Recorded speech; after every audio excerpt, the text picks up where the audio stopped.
What's going on, everybody? Welcome back to the Primetime Preview here on IE Sports Radio, your direct feed for all of the sports.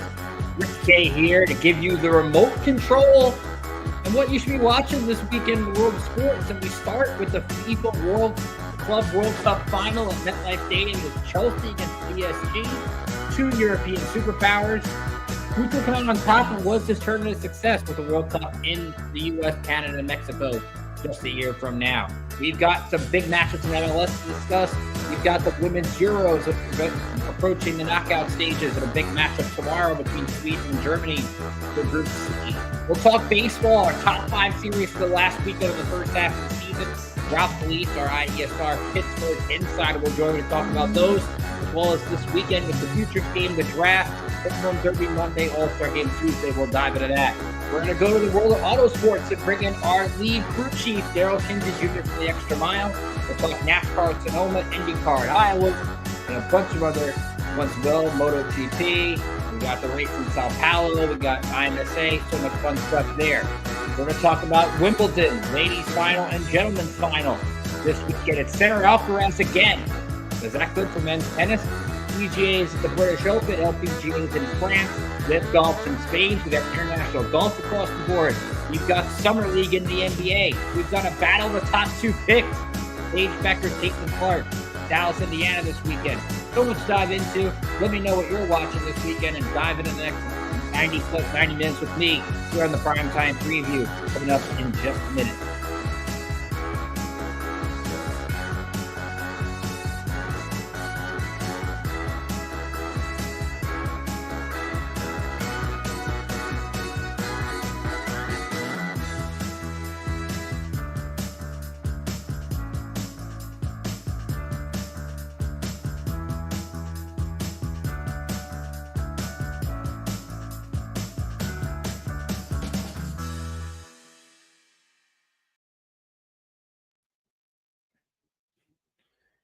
And welcome back to the Primetime Preview here on IE Sports Radio, your direct feed for all this sports. Ricky K here with you. And if you've been with us the last 5 episodes, it's great. If you're new to the show, this is the show that gets you set for everything going on the weekend in sports, whether it be the professional sports, international sports, all those things. We are here to get you set for the weekend. We also want to hear from you. So comment on YouTube, comment on X, comment on Twitch.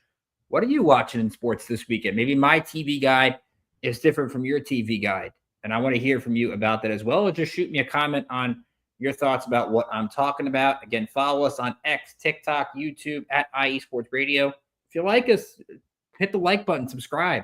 Go to IESportsRadio.com, learn some more about our awesome shows, learn some more about our insiders. We got a couple new shows debuting next week. So that's going to be a lot of fun as well. And you can follow me on X at Rickinator555, also IESR_New York, where you get my thoughts on New York sports. BP Bulletin _IESR. You can hear me talking bullpen bulletin with some baseball every Tuesday. We're going to take the week off this week due to the All-Star game, but we will be back week after that to look ahead of the trade deadline and all those fun stuff. So be sure to check that out. But let's start with soccer. The FIFA Club World Cup final, Sunday, MetLife Stadium, Chelsea against PSG. Both teams are able to win their semifinals in the same venue. Chelsea beating Fluminense, who was kind of the surprise of the tournament, but they got a big win there. And then PSG absolutely smoked Real Madrid 4-0 on Wednesday. The game got started 10 minutes late because both teams got stuck in New York traffic, which is kind of surprising that would happen in an international event. But here we are, and PSG absolutely rolled. Fabian Ruiz had 2 goals. Dembele had a goal. And that's disappointing for Real Madrid because you think about Mbappe at Real Madrid, he's not winning anything. And that's not usually a good sign, especially for an international player of his caliber.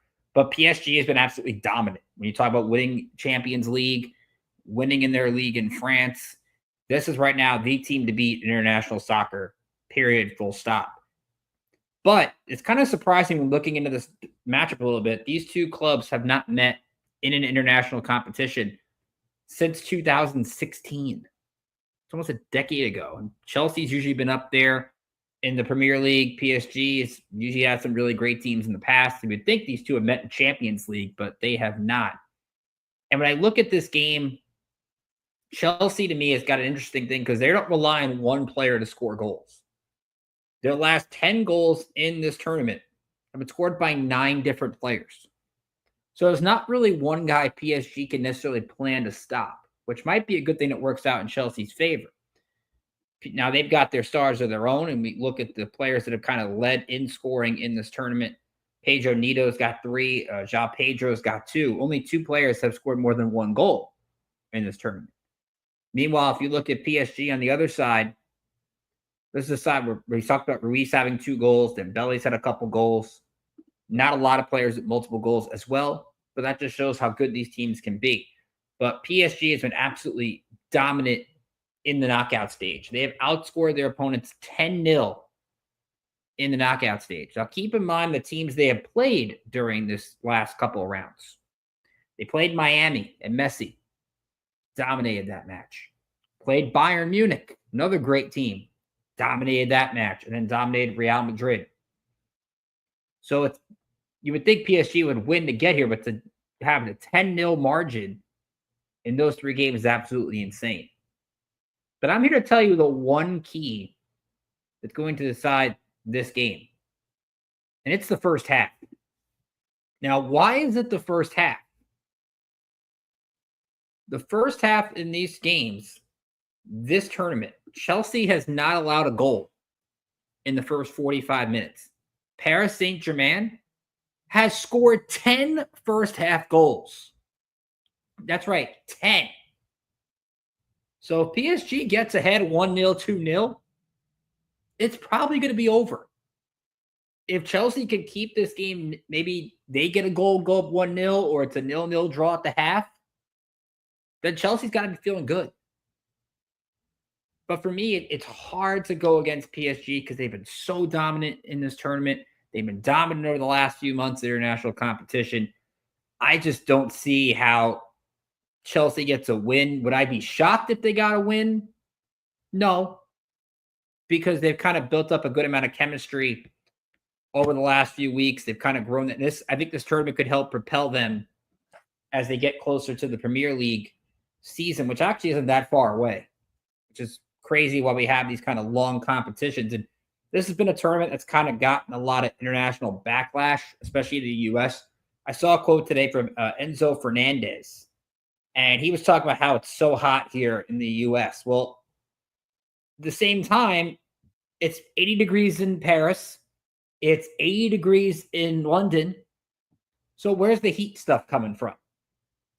And to me, that's ridiculous. We're also playing these games at 3 p.m. Eastern, so countries in Europe can watch these games in prime time. When you'd have this kind of stage, it would be a 7, 8 p.m.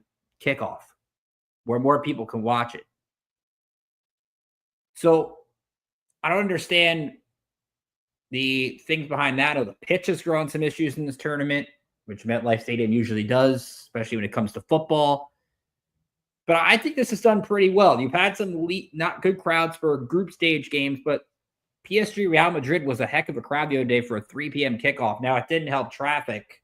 I'll tell you this, my girlfriend works in Jersey, and she had a really tough time getting home the other night because that game ran till 5:30. But that's understandable. But to say this tournament wasn't a success, you're seeing all these people complain about these games, saying like Jurgen Klopp saying it's pointless and it's overly taxing on players. These are the kind of things that grow the sport internationally. You could argue that it doesn't need to be grown internationally, it needs to be grown here. But you love when the best of the best get to play against each other in any sport. And I think that's what made this tournament successful. You'll see President Trump, he's going to the game this weekend. And it's the first time in FIFA Club World Cup history that 2 European teams are going to play in the championship. And I thought the European clubs were going to be a disadvantage because all these teams are having these long seasons. So the South American teams are in season. MLS was in season. It's kind of just keeping the flow going. But I haven't seen that. So good job for Chelsea and PSG to get to this point. But there is other soccer going on this weekend. We got the MLS. MLS in action and 3 matches that you should watch this week. We're going to start in Inter Miami taking on Nashville. It's Saturday kickoff, 7:45 in FS1. Lionel Messi has been absolutely great in MLS play. He had 2 goals this week against the New England Revolution. he's had multiple goals in 4 straight MLS games. And you talk about Miami looking to add another player into the mix as they get closer to Leagues Cup, which happens at the end of the month. Miami is definitely in a good state coming off of their run at the Club World Cup. But they're taking on a really good Nashville team who has not lost in 12 regular season games. They're unbeaten over that stretch. They're going to get Walker Zimmerman back to help their defense. He was, of course, with Team USA in the Gold Cup.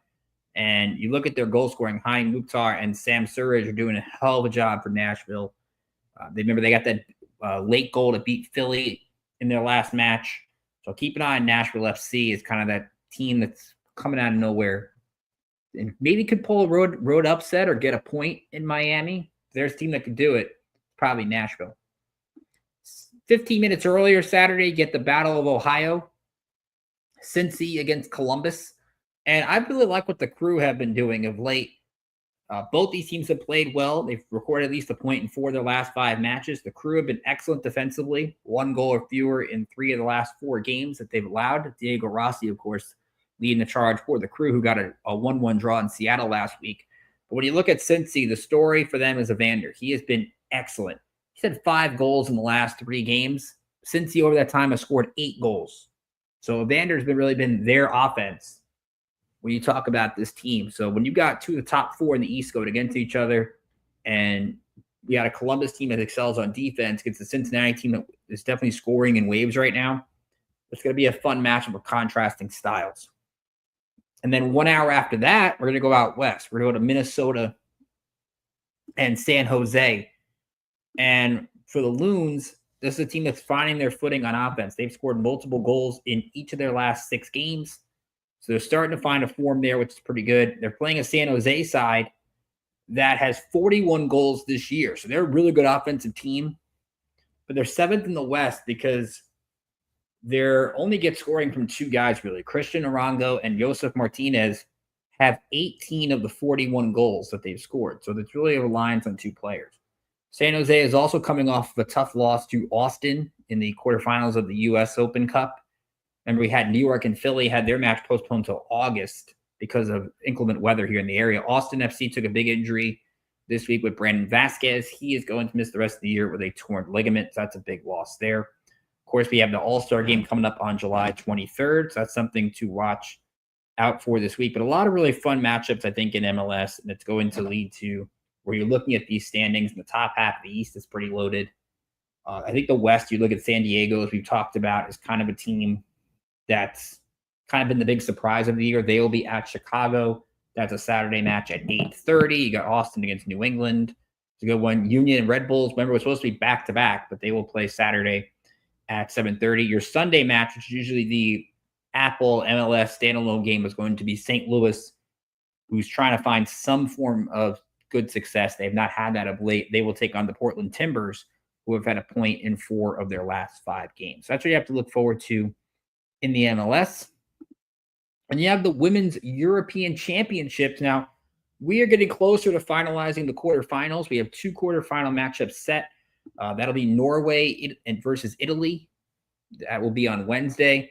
And then Spain against Switzerland. To me, Spain right now is the favorite in this tournament. Esther Gonzalez, who, of course, plays locally here in New York for Gotham FC, she is one of the favorites to win the Golden Boot in this tournament. She has been dominant. Spain picked up a 3-1 win today over Italy to give them 3 wins in group play. Patria Guijarro and Atenea del Castillo got goals for Spain after Italy took an early 1-0 lead.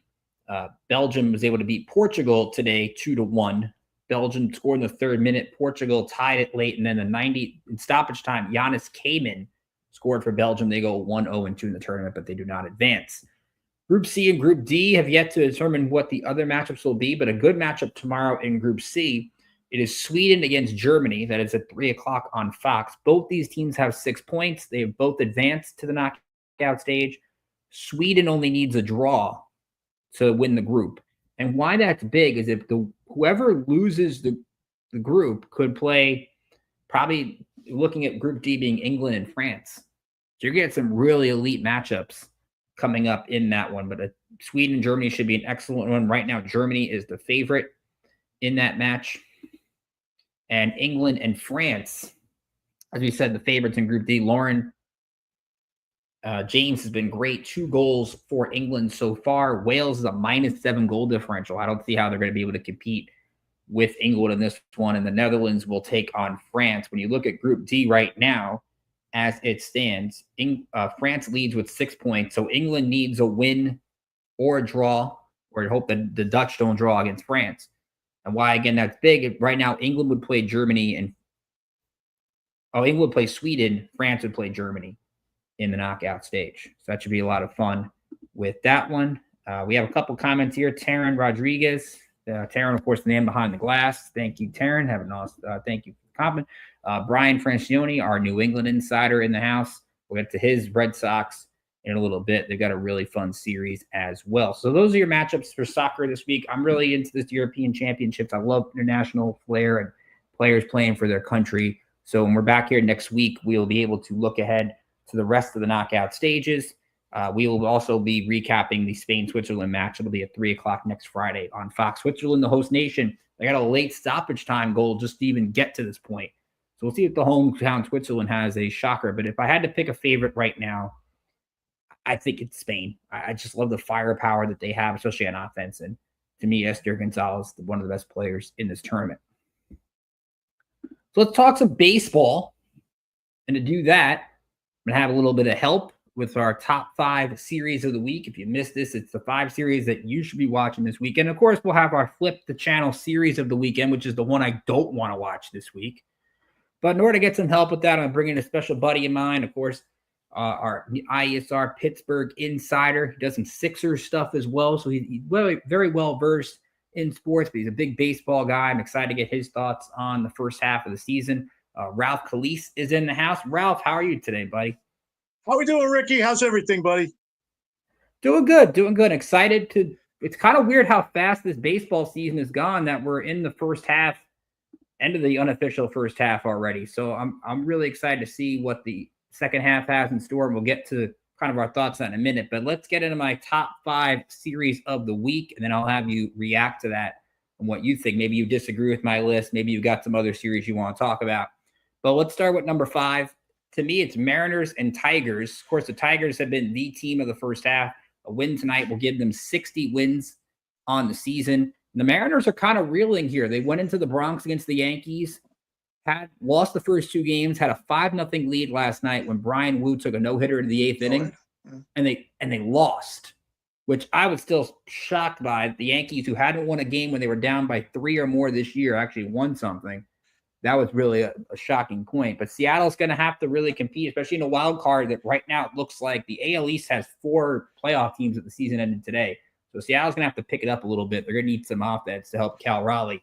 It's a good pitching matchup tonight. Luis Castillo against Tarek Skubal. Saturday, George Kirby against Casey Mize. Casey Mize just got named to the All-Star team today with his 9-2 to 2.63. And Logan Gilbert and Jack Flaherty on Sunday. Some good matchups there. Number 4. We're going to go Phillies-Padres. This is, I think, a real fun one, especially in the National League. Padres are trying to figure out if they can buy some pieces, get a couple players to help their offense. Phillies, of course, I think have been boring, but a good kind of boring. They're 54-39. They're really a team that relies on the home run, but they've got a good pitching staff to kind of help them out. Have a slight – right now, them and the Mets are battling it out in the East for sure. It is Ranger Suarez, who's 7-2 to 1.99 tonight against Bergert for San Diego. Saturday night, Zach Wheeler against Yu Darvish. That's usually a fun one. And Wheeler going for his 10th win. And Sunday, it'll be Christopher Sanchez against Nick Pivetta. Nick Pivetta also going for his 10th win. He's been a good surprise for San Diego.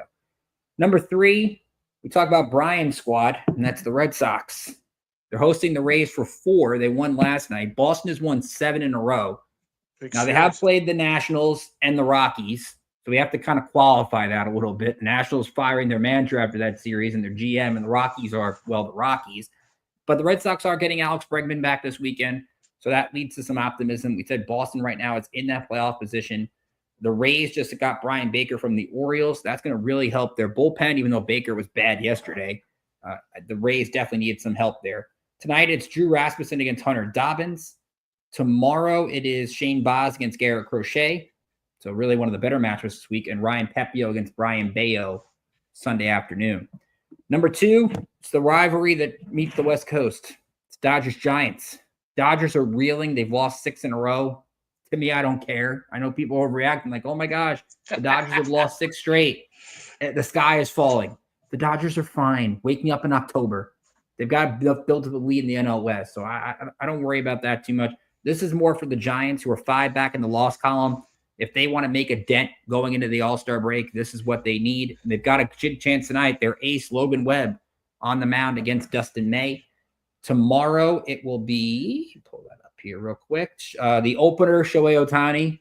I'm going to call him the opener. I'm not going to say he's pitching because he only pitches like an inning against Landon Roop, who's been a nice surprise. And then Sunday, it is Yamamoto against Robbie Ray. Ray going for his 10th win. So there's a good chance for the Giants to get a couple of wins. They got beat up on the Dodgers while they're down, but the Giants haven't been as cohesive as people thought when they got Devers. So that's something to think to monitor. And number 1, it's Adam Karnick's Chicago Cubs against the New York Yankees. This is, I think, a really fun matchup here. Could be a World Series preview. Cubs are the Cubs. They've been great. Pete Crow Armstrong, Seiya Suzuki, Kyle Tucker. This is a Cubs offense that is absolutely one of the better ones in the league against a Yankee team that has now won 4 straight, has their top 2 pitchers throwing this weekend. So a chance to get some momentum going into the break. Even though they lost Clark Schmidt, Cam Schlittler did a really good job pitching the other day. You got to be careful when you say that guy's name, especially here on the airwaves. That's a tricky one. But tonight's a fun one because it's Carlos Rodon against former Met Chris Flexen. Now, Chris Flexen is 5-0 with a .83. I don't know where this Chris Flexen came from, but he is actually been pretty good. We'll see if he backs it up tonight.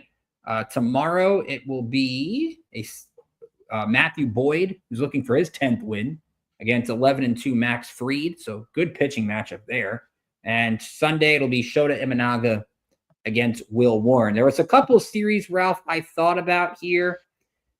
Texas and Houston. Texas has DeGrom and trying to get a dent into the AL West, but I don't know if that's going to happen. And the Mets and Royals is a good one too, because Kodai Senga makes his return tonight, and you have Sean Manaea making his return on Sunday, kind of splitting it with Clay Holmes. So I think the intrigue of the Mets rotation starting to form, I think, puts it up there, but I didn't have it in my top 5. So what do you think of the top 5? Do you agree, disagree? Did I leave something out? What are your thoughts? I thought you did an excellent breakdown on all those series. To me, I would say the biggest series out of all those was your third pick, and that's the Rays and the Red Sox. Because if you look at the AL East, it's very bunched up with all those teams. And, I mean, even Baltimore's only 11 games behind, but they're 6.5 out of the wild card. But you have Boston, Tampa, Yankees, and the Blue Jays separating each other by 5 games. So you have Boston versus Tampa. I think it's a big series for both teams. Either one could get a little distance from the other in the division there, because it's a divisional series. See what happens there. Your point about the possible Yankee Cub World Series was very intriguing, because I think at this point, I think the Dodgers, they're showing they're beatable. But like I was going to say, I was going to give you my overall thought of the first half, and it seems like all the teams that started out really well have hit a bump. I mean, you look at the Yankees, you look at the Dodgers, you look at the Mets. They all started out really well. The only team that's really not really hit a bump is the Tigers, man. They're just cruising out there in Detroit. The city is really motoring out there, if you want to use that cliche. I think, like I said, I think that series with Tampa and Boston is going to be a big series just before the All-Star break. And like you said, Yankees Cubs was very intriguing. And like you just mentioned, Chris Flexen, I didn't even realize that. That was the guy that pitched for the Mets a couple of years ago. Mm-hmm. Yeah, honestly, I didn't even know that. That was a shock when you said that. And yeah, I mean, baseball it's not how you start, it's how you finish, because it's a long season. Look at the Astros. Who thought the Astros would be in first place? 7 games up in that division. I mean, you have the Mariners, you have the Rangers. They're pretty good teams. But the Astros, I didn't expect them to be 7 games up, and that's a good series, like you were saying, Texas and Houston. That's like the Battle of Texas. I mean, it's not like a Subway Series like me and you have here in New York, but it's Battle of Texas. The Texas is pretty big when they battle each other. The NL East, I think the Mets and Phillies are going to be going nose to nose till the end of the season. And I don't know. It seemed like the Mets were up like 7 games on the Phillies, and they lost the lead. Then the Phillies were up 5 games on the Mets. The Mets caught up, and now they're just going back and forth. It's got to make some moves, Ricky. They got to make some moves at the deadline. Their bullpen is shot. The bullpen is shot, and I think it's causing Mendoza to like not even know who to put in at what time. He seems to be making the wrong decisions every game with the bullpen. But the hitting is not up to standard, and they've lost 13 of their last 17, so they're in a real slump. Cubs and Brewers, I think, will be a good race till the end. The Brewers always wind up there. I just don't get it. Pat Murphy's a great manager out there in Milwaukee, and I don't know the Dodgers. I don't see anybody catching them. I mean, they're 5 games up now, but they're showing signs of being beatable.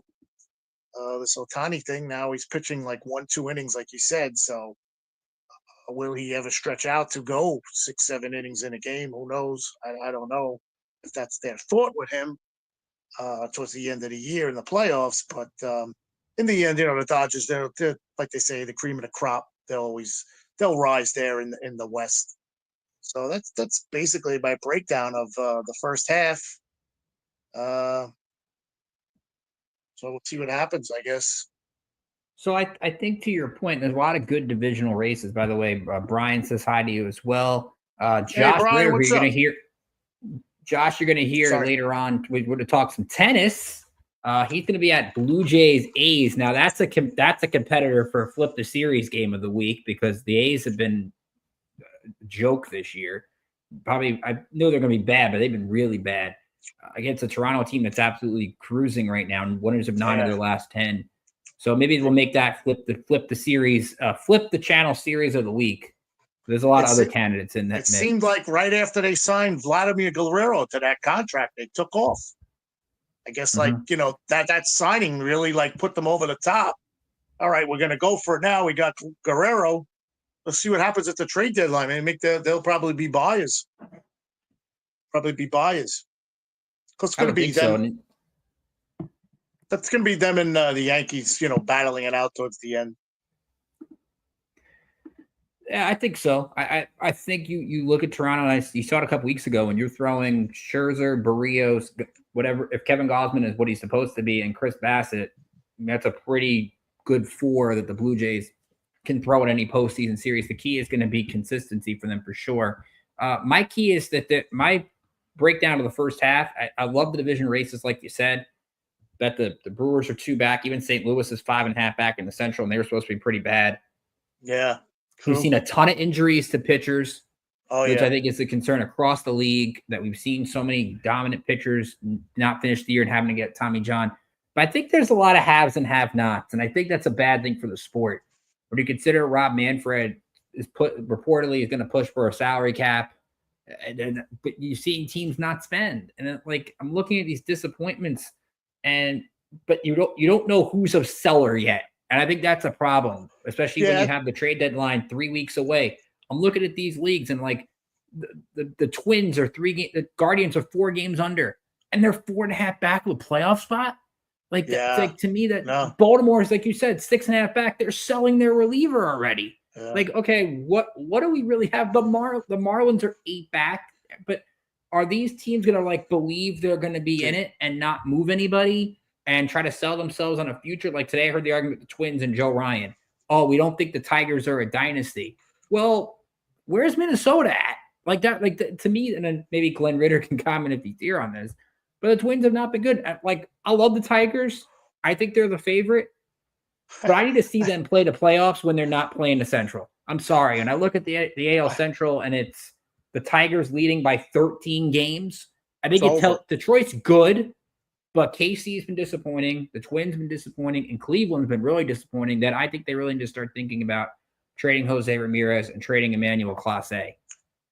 That division's over. That division's over. But the big thing is this wild card. If I'm looking at the standings now, as you were talking, there's not really there's a minimum of all these teams that are in it, like you're saying, the Twins and teams like that. They're less than 5 games out of a wild card berth. So, like you said, will they be seller? Who's going to be a seller? Who's going to be a buyer when the time comes? And that wild card is a big thing. So it's going to take some time before you find out who's going to be a buyer and a seller. Like you said, have to play it out. Let's talk All-Star game. Of course, this weekend is the All-Star weekend out in Atlanta. You got the Futures game tomorrow, which is the battle of a lot of the good top young prospects in the sport. So you definitely gonna want to tune into that. At the MLB draft beginning on Sunday night, Nationals the number 1 pick without a GM. They got an interim GM, but Mike Rizzo's gone. Kate Anderson's the favorite to go number 1. It's either him or Ethan Holiday, which of course is another Holiday, maybe getting picked number 1. Going into a draft with no GM, that's classic.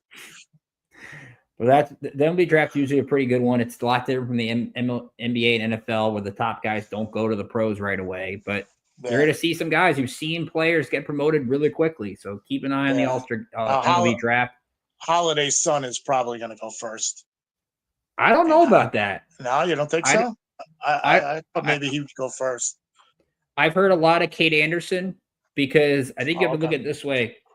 Ethan Holiday is represented by Scott Boras, and now Mike Rizzo had good relationships with Scott Boras. I wonder if that's changed. I went with the Nationals, and now you're looking at maybe they want to go underslot. Maybe Kate Anderson, who's the best college pitcher. Maybe they try to rectify that, but they didn't get Paul Skeens. Now when they were number 2 with Dylan Cruz, so they stay at LSU and they take Kate Anderson. I wouldn't be shocked about that. But that's the draft. You got the Home Run Derby Monday, All-Star Game Tuesday. And I know we talked earlier today, you don't really like the Home Run Derby anymore. I tell you, one of my favorite players, as everybody knows now, it's been let out that I am a big-time Mets fan. And, you know that because we actually went to a game together, playoff game, no less. Great time, one of the best times of my life, actually.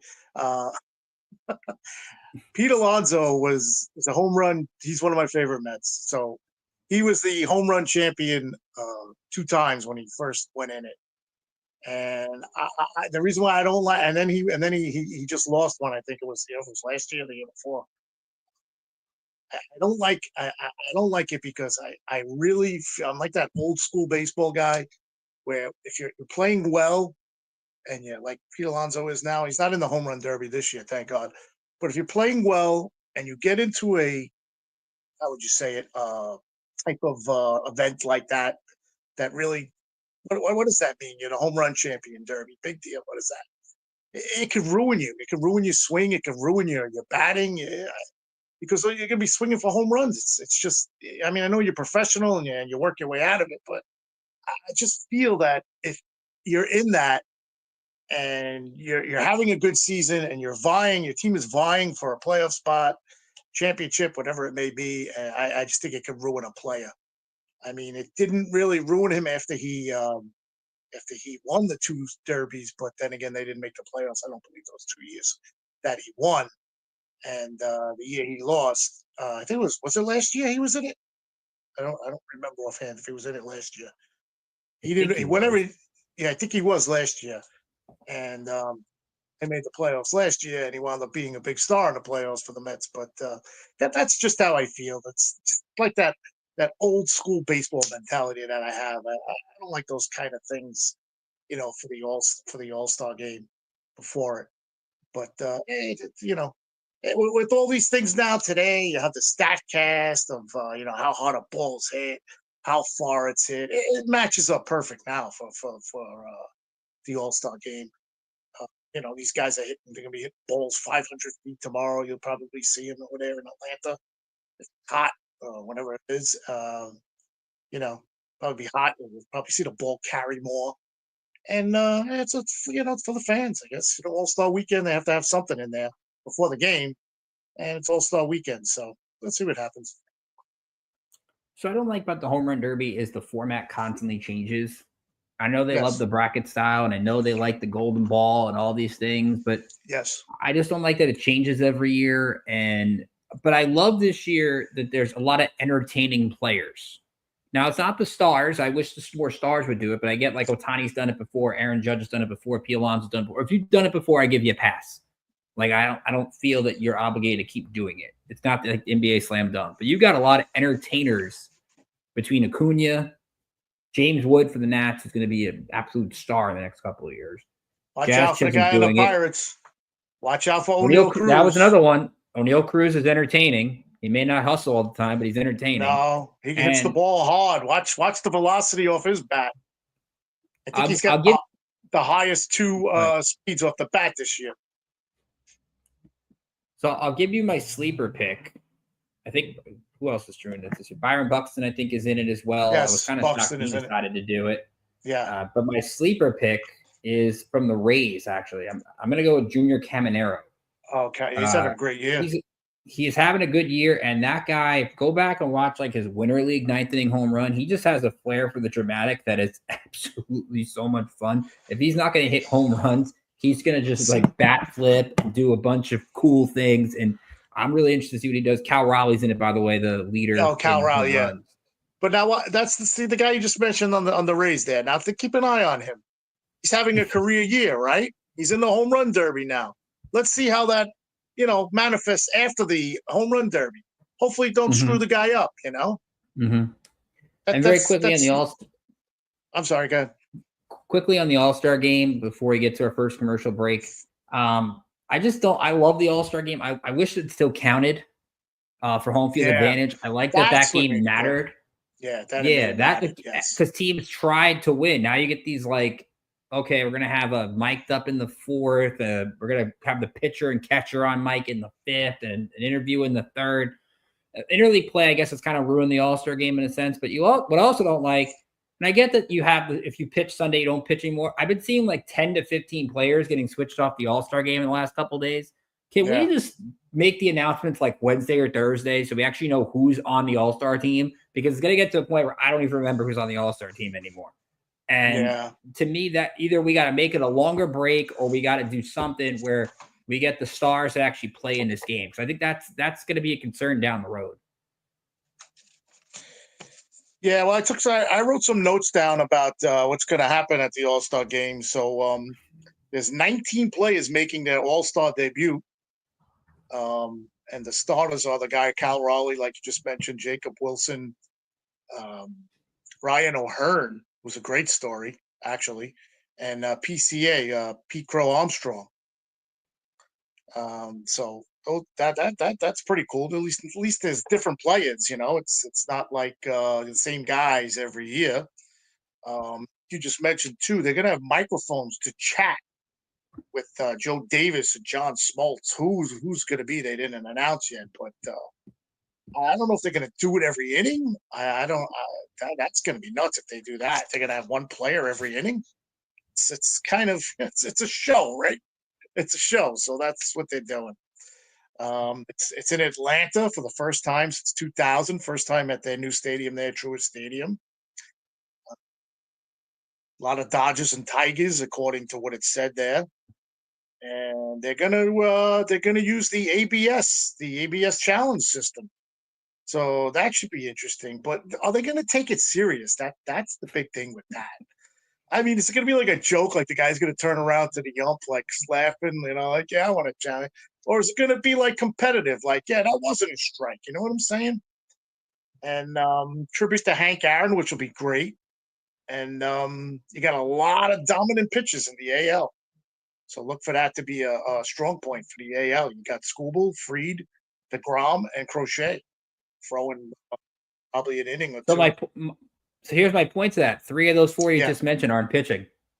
Fried's not. Crochet's not. And who was the fourth one you said? Because I know that they're Skubal, Fried, DeGrom, and Crochet. DeGrom's not. Oh, okay, so they backed out already.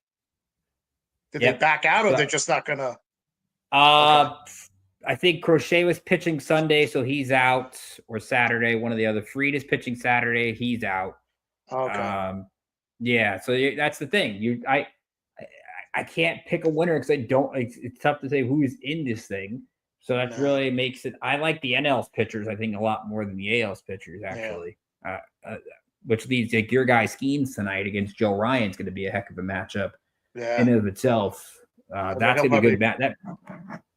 He'll probably pitch in the All-Star game too. I think he'll start. It'll probably be him and Scoob will start in the All-Star game, which would be pretty good. Definitely entertaining for the fans for sure. The flip the channel series of the week. I was going to go with I like your idea as well. Braves Cardinals was another one for me because Atlanta's been terrible and I don't really know what to make of St. Louis. And I don't want to pick on the Rockies or the White Sox or the A's or these bad teams every week. So we're going to switch it up. It's Atlanta St. Louis this week. The Marcell Ozuna series, I'm going to call that because it's Ozuna's return to St. Louis. That should be an interesting one. But tell listeners, Ralph, how they can follow you on X before as we wrap it up. Yeah, so on X, it's IESR_Pittsburgh. That is the IE Sports Radio Twitter account there for me, for the Pittsburgh Insider. And my personal account is Khalees R786 is my personal account on X Twitter. Yeah, be sure to follow Ralph, all the good Pittsburgh stuff. He rants about the Pirates, rants about the Steelers, and does some Sixers stuff too. So that's he's definitely well-versed in those sports out there. I will be at David Wright Jersey Day coming up next week. I can't wait to go. Yep, Saturday. Actually, my family's going to that one too, so that should be a lot of fun with Mets and Reds. That might make it on next week's top 5. I don't know. We're going to have to figure that. I have not glanced at the series next week. But thanks for hopping on, buddy. I'm always happy to have you, and we'll talk again soon. Thanks for having me, buddy. Have a great night. So let's take our first break. We'll come back. We're going to have eventually Daryl Kinsey Jr. from the Extra Mile. We'll talk some auto sports, and Josh Ritter will be on after that. We'll do some tennis. But coming up next, we'll talk a little WNBA and NBA Summer League. You're listening to the Primetime Preview on IE Sports Radio, your direct feed for all the sports. We'll be right back after this.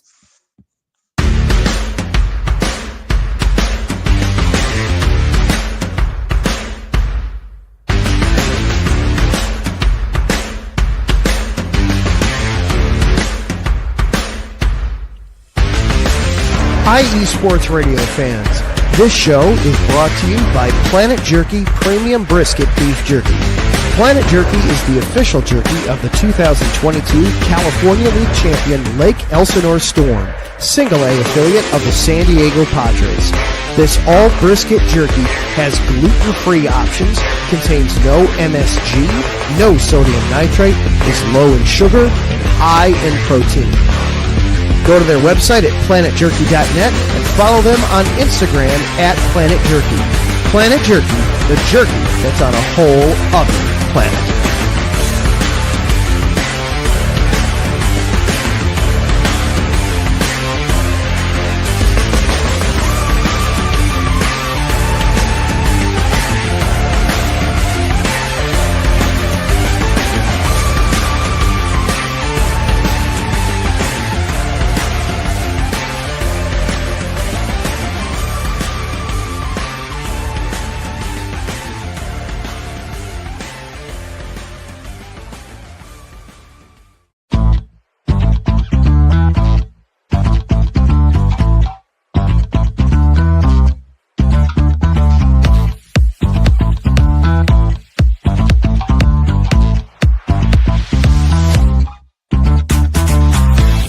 Hey there, IE Sports Radio fans. Be sure to check out our sponsor, Seal the Deal Wax Seals by Cecilia B.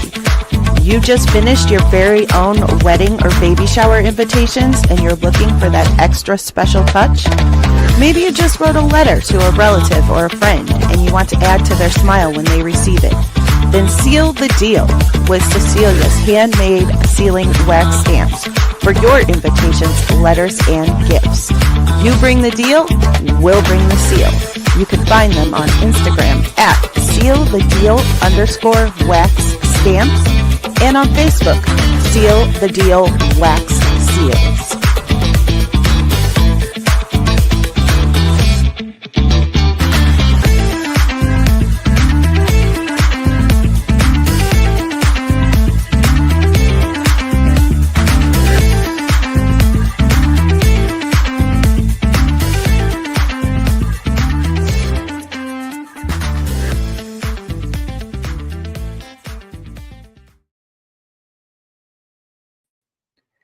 And welcome back to the Primetime Preview here on iSports Radio, direct feed for all of the sports. Again, getting you set for the weekend in sports. We are your remote control. We tell you what you should watch. And, of course, we want to hear from you on YouTube, Twitch, or on X. Maybe there's something you are looking forward to sports and watching that, well, it's not that high on my radar. I want to hear from you what you think on that. A lot of people loving what Ralph had to say in our last segment. Taryn brought up a good point. He said the Flip the Channel series could have been Marlins-Orioles. I could see that. I think you look at Kyle Stowers returning to Baltimore. Kyle Stowers made the All-Star team. Marlins have actually been pretty good on the road of late. They had like a 10-game road winning streak at one point. So I'll kind of give the Marlins some respect here. Baltimore's still kind of in it, but they're not really in it. I think there's at least some intrigue. Maybe the Orioles maybe go on a run and prevent like Cedric Mullins from getting sold. I don't know if that's going to work. It was up there. I thought about it. Diamondbacks, Angels was another one. But I didn't want to pick on Alden. Maybe I don't want to pick on Mike and Alden a little bit too much. Maybe that's getting to me somewhat. I don't know. But that's where we're at.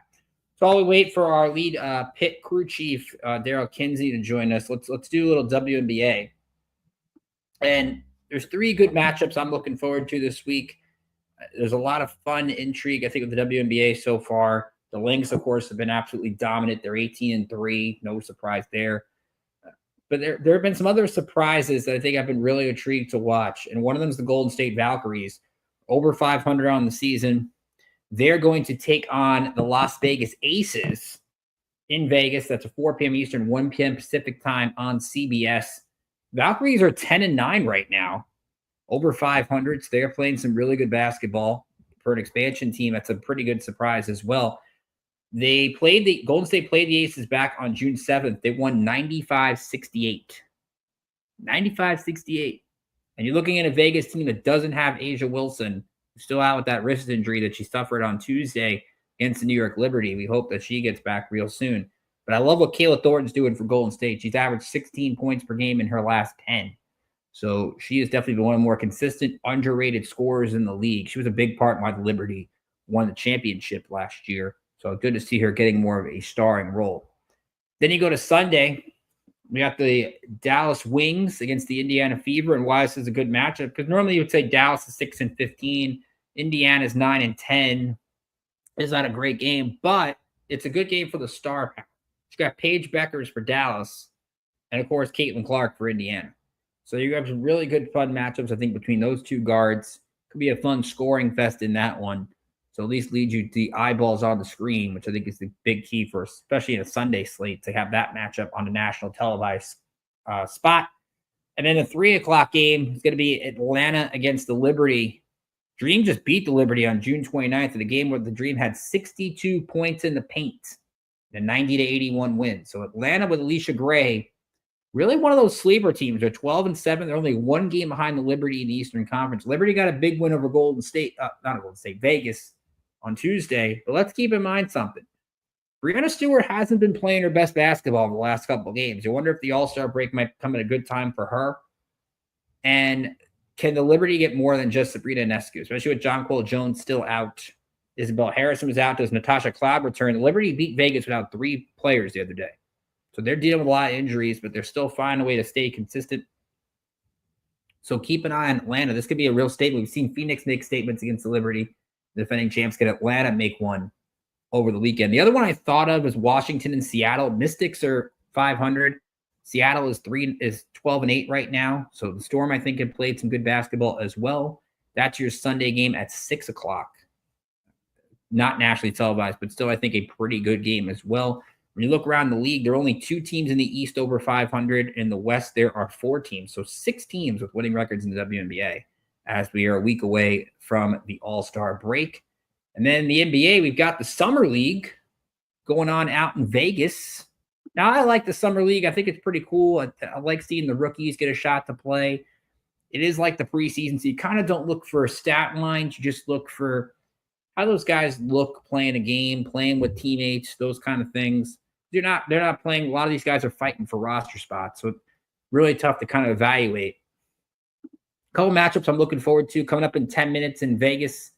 It's Hornets and Jazz. It's Con Kneppel for the Hornets, Ace Bailey for Utah. Yes, Ace Bailey did report to Utah That's a good sign. The Jazz, I think, had one of the better rookie classes in the NBA draft, which makes for a lot of fun there. So be sure to watch that one. You saw Cooper Flagg's debut for Dallas last night against the Lakers. I think Flagg had 10 points, 6 boards. Not a great shooting game, but he had some good highlight moments. It'll be a battle of the top 2 picks in the draft between Flagg and Dylan Harper for San Antonio. I'm really intrigued by Dylan Harper, watching him at Rutgers. I thought he was a really talented player, and I think the Spurs could really utilize him. They got a lot of good young wing players with Harper and Steph Castle. I think would be a real interesting combination there with Wembanyama in San Antonio. So one of the things to watch there. A couple things that have stood out so far. Nolan Traore, one of the 5 Nets first-round picks. He had a pretty good game last night, 13 points, 3 assists, 3 boards against Oklahoma City. The Nets are going to bank on a lot of those first-round picks because they're going to need those guys to be a part of their success in the long term. Of course, they're going to be bad next year, even though they did add Michael Porter in the trade for Cam Johnson. But it's going to be a really rough year in Brooklyn. It's going to be him and Igor Denham are really going to have some big results there. Cole Swider has looked pretty good for the Lakers as he tries to earn the roster spot. So the Lakers are going to need some young players. They try to somehow make LeBron happy in LA along with Luka Doncic. And we've seen buzzer beaters. I think that's been the fun thing. Get some entertaining games, throw some buzzer beaters your way. Jamari Bouye had one of those for the Bucks against the Nuggets this week. So there's something to watch in the NBA in terms of the Summer League.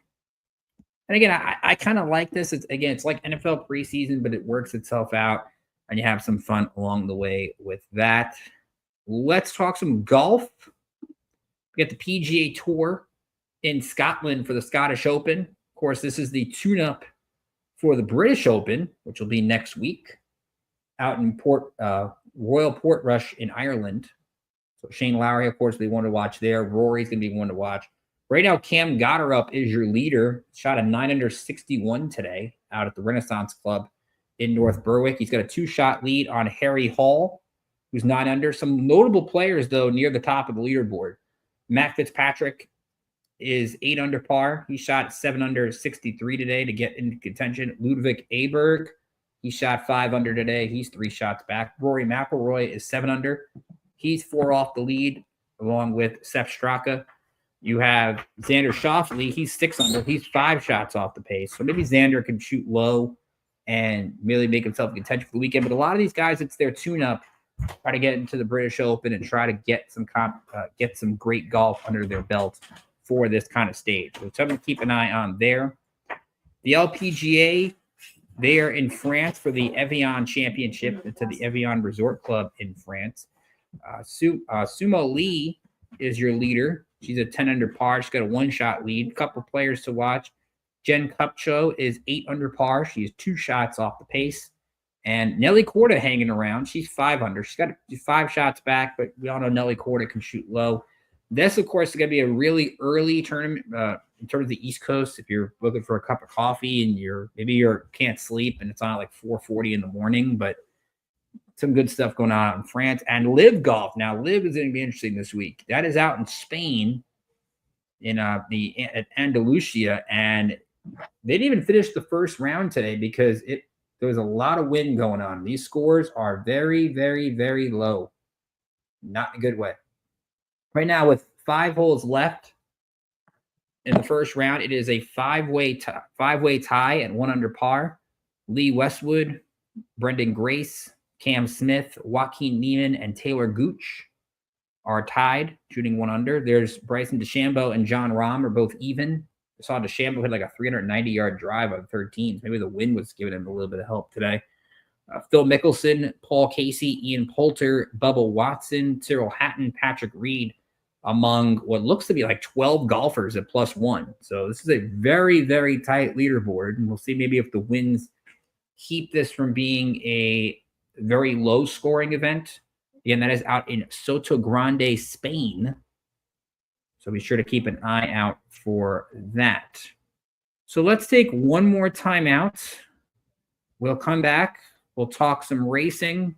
A lot of good events going on this week. NASCAR is in Sonoma. IndyCar is in Iowa. We got the World Dirt Championships in Sao Paulo, German Grand Prix, and a lot more. And we're going to talk Wimbledon. We've got the final set this weekend. We're going to have I think our special guest is going to be on. We're going to have a couple special guests on throughout the next few minutes. So stay tuned for that. You're listening to the Primetime Preview on iSports Radio, your direct feed for all this sports. We'll be right back in just a few minutes. Rise and shine. It's 4 a.m. The stars are still out. The sun is beneath the horizon, but it's time to punch in and go to work.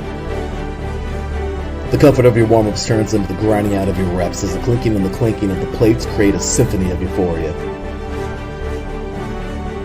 There's no other feeling like it. Earn it, burn it, and take what's yours. IE Sports Radio has proudly partnered with Vital Apparel, a brand that not only fits great, but also promotes and donates to mental health research. Use our code IESR to get 15% off their comfortable and inspiring gym wear and help them on their amazing journey to support mental health. Go hard, take part in your iron therapy, and be strong. Because when your mental health is as strong as you are, there's no telling how far you'll go.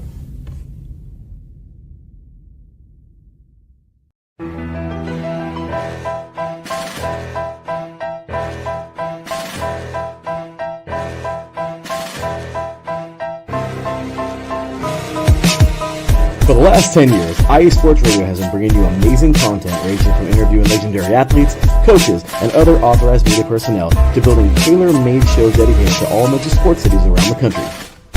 Make sure to follow us at IE Sports Radio on X, Instagram, Facebook, TikTok, and YouTube to keep up with the latest in sports and with all of our shows. Also, make sure to check out our daily updated website at iesportsradio.com. At iesportsradio.com, you can see our daily show schedule and check out all of our show pages with personal bios to learn a little bit more about each of our awesome hosts. In addition to our show pages, you can catch the IE Sports Radio blog, Hall of Fame, Fans of the Month page, and our merchandise shop including t-shirts, tank tops, caps, long sleeves, hoodies, and more. For now over a decade here at IE Sports Radio, we've continued to be by the fans, for the fans, and we thank you all for your support and for making IE Sports Radio your direct feed for all that is sports.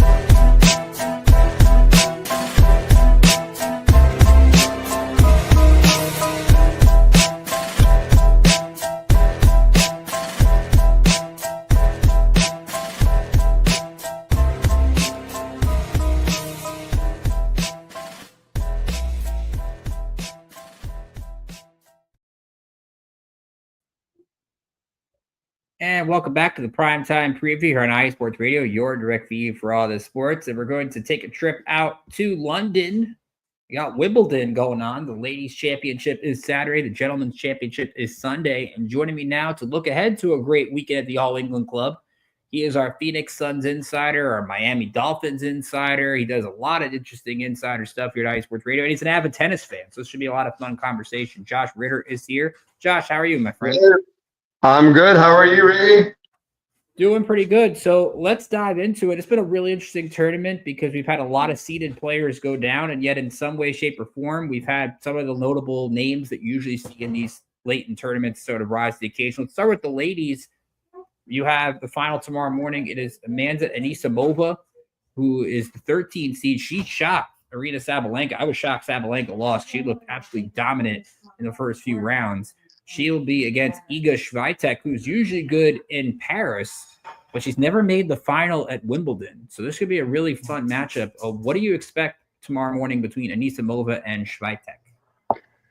It's a really interesting contrast between the two. You have Swiatek, who really in the last couple of years kind of took a little bit of a step back in the dominance that she had. And she admitted actually that being number one in the world kind of put a target on her back, and that she kind of felt a little bit better not being in that top spot.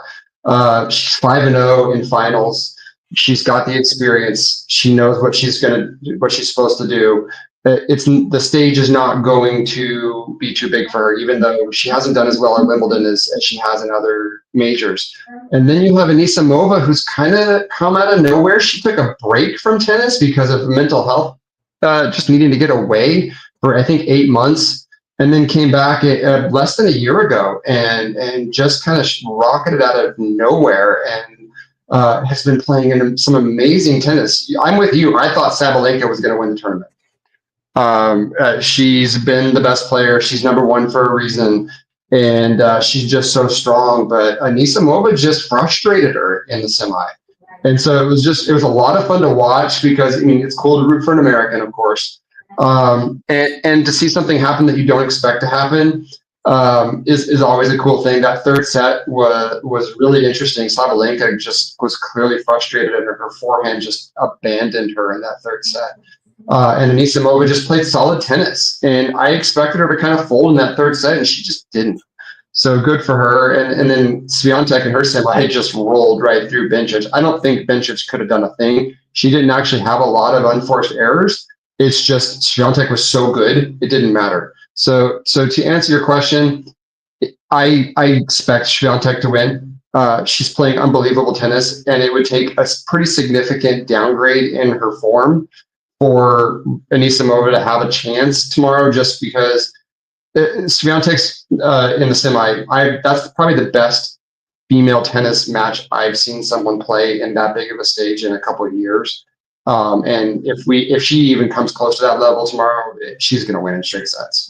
So I'm rooting for Anisimova, though. That would be a great story for America to have another American tennis player kind of step up to the plate and bring it. So I'm hoping for her, but I would expect Swiatek to win.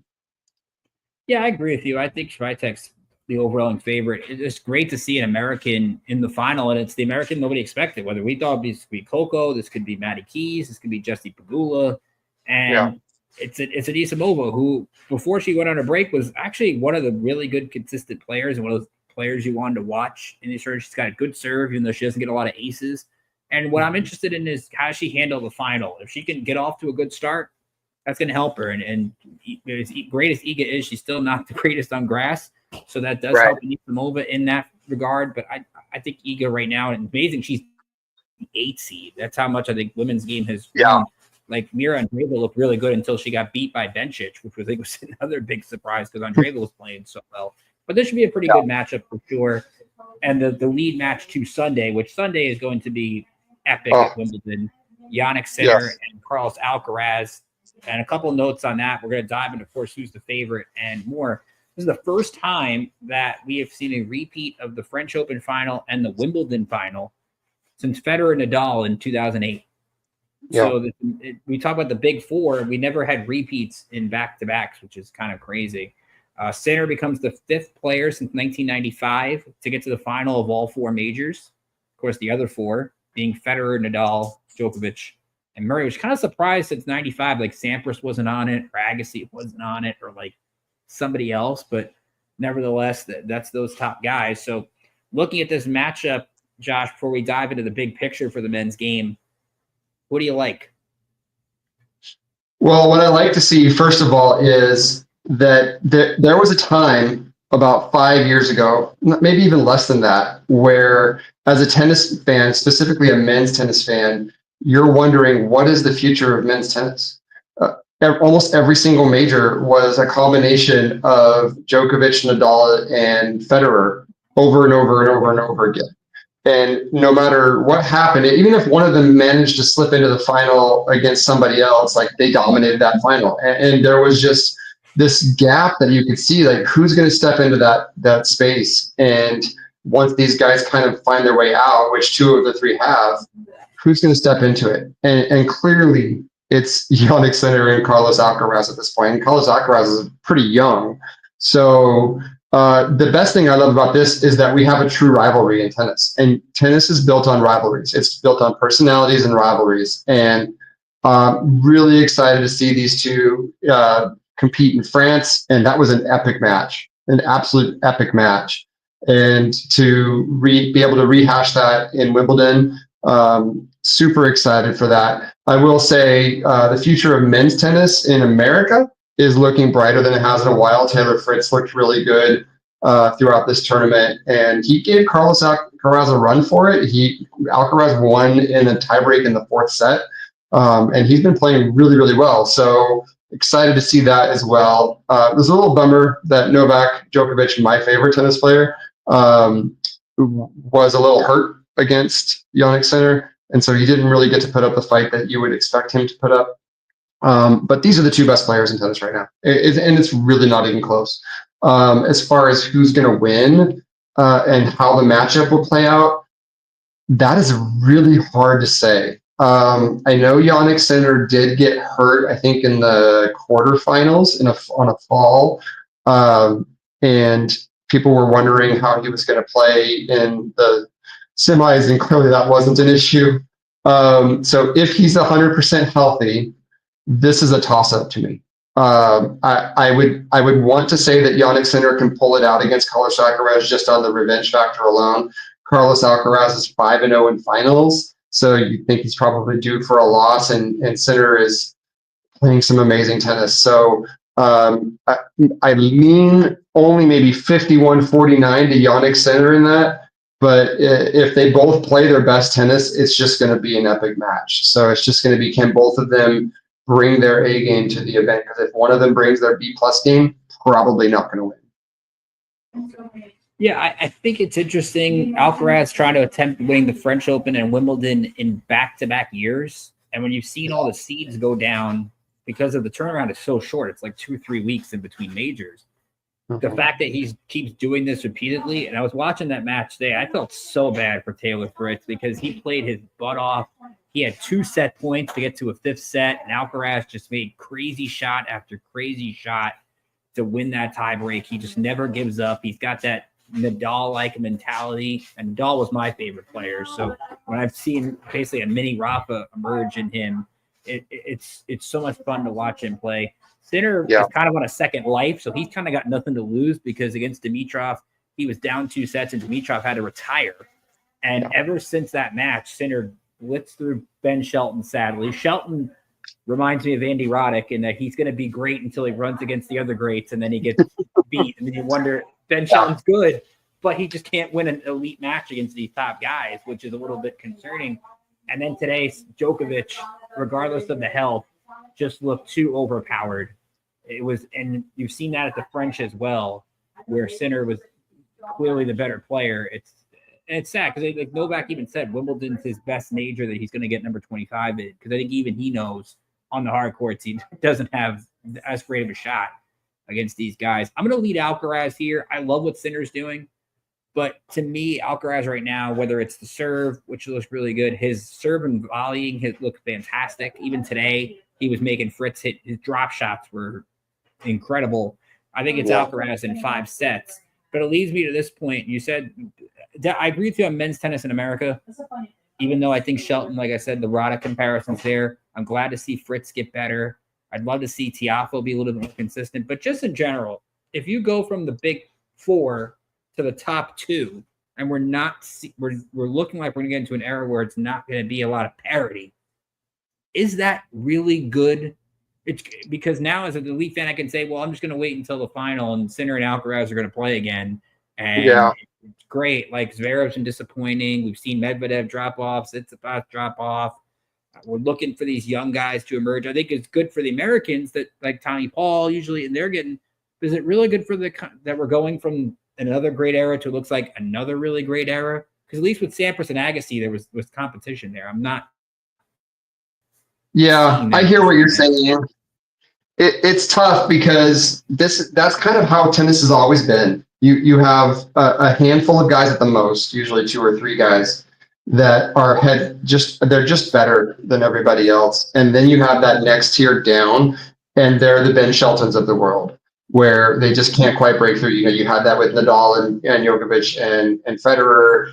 And then you had that with the Sampras and the Agassi's of the world. And yeah, we used to be that in America. We used to have those top tier players.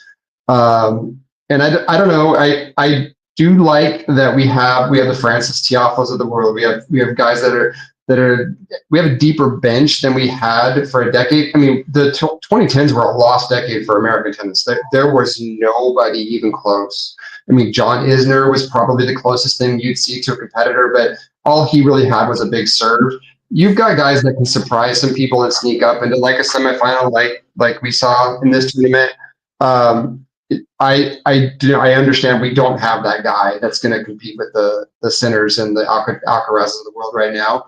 But the fact that we have a deeper bench gives me hope that in the next few years, maybe somebody can jump into that area. But yeah, it's unfortunate that in tennis, you usually have a couple guys that are just head and shoulders better, specifically in men's. I think the women's tennis has a lot more parity, but the men's game seems to be much more focused on the top few guys, and it's just the way it is. And until we get an American in that top area, it's just going to be tough. But I like that at least they're competitive with those guys. Like Taylor Fritz took him to the 4 sets, took Alcaraz to those 4 sets, and we're showing that our pipeline is getting higher quality tennis than it was a decade ago. And if for maybe from 2005 to 2020, it was really poor. So that's exciting to see. Yeah, I remember when ESPN was trying to hype up Marty Fish and Sam McQuarrie matches as like these like next big things, and I was like, yeah, not. Or was it Donald Young? I think was the other one. Like Donald Young would be really good. And that never happened. No, I agree with you. Like again, I think Fritz, but you also look at it too. Okay, Fritz was so good on grass coming in. He had won 2 tournaments, and Alcaraz beats him. And it's not because Fritz was bad. It's because Fritz, the only bad game was the first game he played. He got his serve broken the first game, and then was dominant on serve. And then Alcaraz was like 87% first serves, which is incredible. And it's okay. When is this gonna, like, for Americans? Like, when is this gonna happen? Like we saw Roddick was so close. And like even with the top men, you get I get an alert that Sinner's down a set or Novak's down a set. Okay, wake me up in the 4th set because I know what's going to happen. But there was the example of Djokovic, De Minaur. De Minaur's up 4-1 in the 4th, and Novak wins 5 straight games. So I think it's going to happen. Yeah, I think it's really tough with the American system versus the systems that they have in Europe. They identify those kids at really, really young ages, and they spend their entire lives training to be professional tennis players. There's a lot of distractions in America. You have the college stuff that comes along, and it's just a little bit, I think it's a little harder in America to break through at a young age and be identified as that next big player. Whereas in Europe, like tennis is one of the big sports over there. And it's just, if you're a talented individual, they put you in that pipeline early, like you're getting developed at a young age. And in America, it's just not always that way. Like I said, they're getting there, they're improving. But it's just there's a lot of distractions in America. We have football, we have basketball, we have other sports that compete for the top athletes, whereas in other sports or in other countries it may not be that way. So it is harder, but we also are working on it, and we'll see where it goes. Before we let you go, Josh, tell listeners how they can follow you on X and some of the great videos you've been putting out on a lot of teams that you cover here for us at the network. Yeah, so I don't cover a region because my teams are scattered all throughout the country. So you'll see me on the IESR Florida page talking about the Dolphins. I do training camp previews every day. You'll see me on the ISER Arizona page giving Phoenix Suns updates. We have our first Summer League game tonight, so I posted on there. You can find my personal account at JoshRitter13 on X. I'm also on TikTok at Josh_Ritter57. Post those videos there too. I'm also going to be posting about the Ducks football team as they come into their season. And I'm a big Florida Panthers fan, so I've been talking a lot about the Florida Panthers on the Florida page as well. Going to be a little bit less on that in the next couple months, but 2-time Stanley Cup champion Florida Panthers. So loving that. So yeah, go ahead and follow me and get those videos on a daily basis. Josh has a really good amount of versatility. Be sure to check out all his awesome work. Josh, thanks for hopping on. We got to do this again when the U.S. Open comes to my neck of the woods. This was a lot of fun. Absolutely. Thank you. Appreciate it. Fun. That's Josh Ritter. Again, check out the Dolphins, Suns, all that great stuff that he's doing. Florida Panthers, really good work there. So as we get close to wrapping up the show, let's talk some racing. Let's talk some NASCAR. NASCAR is in Sonoma this weekend, which should be a lot of fun there. And you look at Shane Van Gisbergen, he has been the guy right now. Last week in Chicago, he swept both the Xfinity and the Cup races, got his 3rd Cup victory of the year. He's been really good. You talk about Sonoma with all those turns. He is definitely a favorite to win this one. I would keep an eye on someone like Kyle Larson. He's 3rd right now in the standings behind Chase Elliott and William Byron. And we're getting close to that in-season challenge tournament, which which of course going throughout July. Got Chicago, it's last week, Sonoma this week, Dover with the Monster Mile the following week, and then of course wrapping up with the Brickyard 400, which one of my favorites in Indianapolis. I love when you get racing out in Indy. We had this week Daniel Suarez going to leave Trackhouse Racing after this year. He's been there for 5 years, but Suarez is looking for the opportunity. This is a 110-lap road course. So when you talk about road courses, we've seen Van Gisbergen do so well at the road courses that I don't see how he doesn't get a win here. But again, it's tough to tell because you got those cars. You never know what can happen with a crash here and there. So just something to monitor because you want to see who gets that $1 million bonus by winning this bracket style event, which I think is good for NASCAR. The more competitions that you have, the more eyeballs that you get on the sport. So keep an eye on NASCAR in Sonoma. IndyCar's got a fun, different kind of race this weekend. Now, this isn't the Iowa Speedway. They're the double header. You're going to have the Sync 275 on Saturday and the Farm to Finish 275 on Sunday. And it's two different types of tracks, which I think really, it's kind of like the equivalent. I don't know a lot of people out there who watch bowling like the way I do, but bowling is going to be where you have like all those different majors on different oil patterns. And it's usually the guys that can succeed on the oil patterns that usually will get the wins. IndyCar, you kind of get that here. Will Power talked this week about the tire changes and the aero tweaks in terms of the oval track. So that's something to monitor. Penske has not been great this year, but can Scott McLaughlin, Joseph Newgarden, and Will Power get some wins? We talk about how great that Alex Palou and Kyle Kirkwood have been this year. So there's always that constant rivalry going on with those two in terms of who can keep leading here in IndyCar. So this should be, I think, a really fun matchup. Can Penske actually get the wins? We are going to find out. And keep an eye, too, on Kyphon Simpson. He's a guy that maybe could be a breakout player down the road in IndyCar. So monitor that there. We have the FIA World Endurance Championships. That is out in Sao Paulo, Brazil. We've had practice and qualifying today and tomorrow. The race will be on Sunday. Ferrari has been one of the better drivers this year. Their AF course swept the opening 4 events this year in Qatar, Imola, Spa, and Le Mans. So they will look to keep that up as well. Anthony McIntosh is at the Racing Spirit of Le Mans, so keep an eye on him. We've seen a couple different rookie teams, and we'll see if the Ferrari cars continue to maintain their dominance in this event. You also have the German Grand Prix. That is going to be in Schauspring this week. Mark Marquez was the top in the FP1 Friday's practice against Jack Miller. So Marquez is doing well. We talked about this. He's dominated this year in the moto course. 17 wins and 22 starts. He's got 11 wins at Sachsenring, which, of course, he's been one dominant. He, of course, was dealing with his brother Alex should be back to racing, which is a good thing. We won't see, though, Jorge Martin. He's the reigning champion, but he'll be back for the Czech Grand Prix. That'll be next week. So we'll keep an eye on that as well. So Mark Marquez, I think, is going to be the favorite in this one. And, of course, it is a sprint format. So Saturday we'll have the sprint format, and then the main event will be on Sunday. And last but not least, we got the IMSA, the Chevrolet Grand Prix. That is in Canada this week. It marks the 7th round on the Motorsport circuit. The IMSA, the WeatherTech Sports Car Championships. Of course, we've seen Porsche Penske doing a good job this year. Can they continue to hold off Motorsport?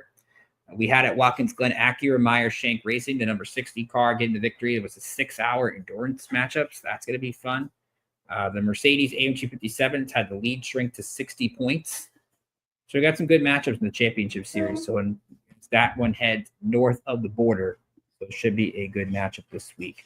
We haven't had a lot going on in hockey. Big trade news. Ryan Reeves going to San Jose. So the Sharks kind of getting that defenseman that will help the young team kind of continue to grow in that aspect.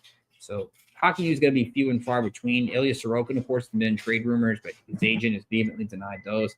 I don't see why Ilya Sorokin would get traded from the New York Islanders. Islanders need a goaltender for the future. So something to keep an eye on there.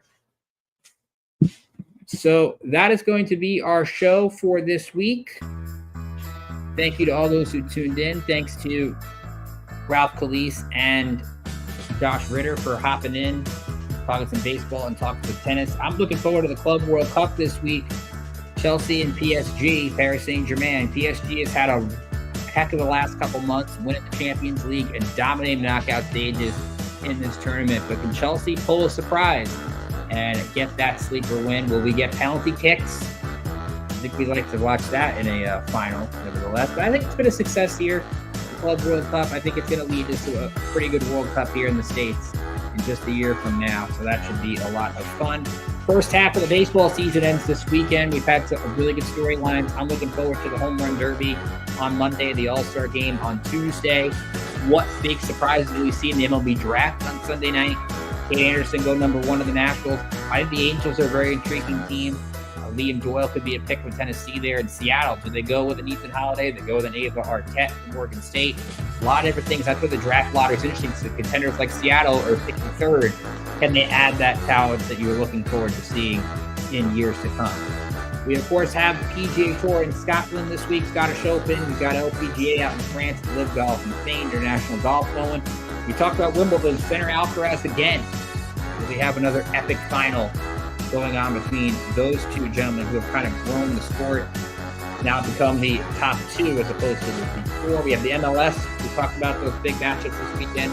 Messi against Nashville, Cincy, Columbus, Minnesota, San Jose. WNBA is going to have some fun ones. Women's Euro Championships. The top teams, Sweden, Germany, England, and France, keep their form going into the knockout stages next week. It's been a lot of fun. Again, we've got a lot going on at IE Sports Radio. This is your home to preview the weekend. Of course, Adam Karnick opens up our week on Monday, looking back at the weekend. We're going to have some cool new things going on at IE Sports Radio this week that you're going to want to check out, and I guarantee that it's going to be some really fun and different type of sports shows you're going to want to tune in. So for Larry B and all of us at IE Sports Radio, I'm Ricky K saying enjoy your sports weekend. See you back here next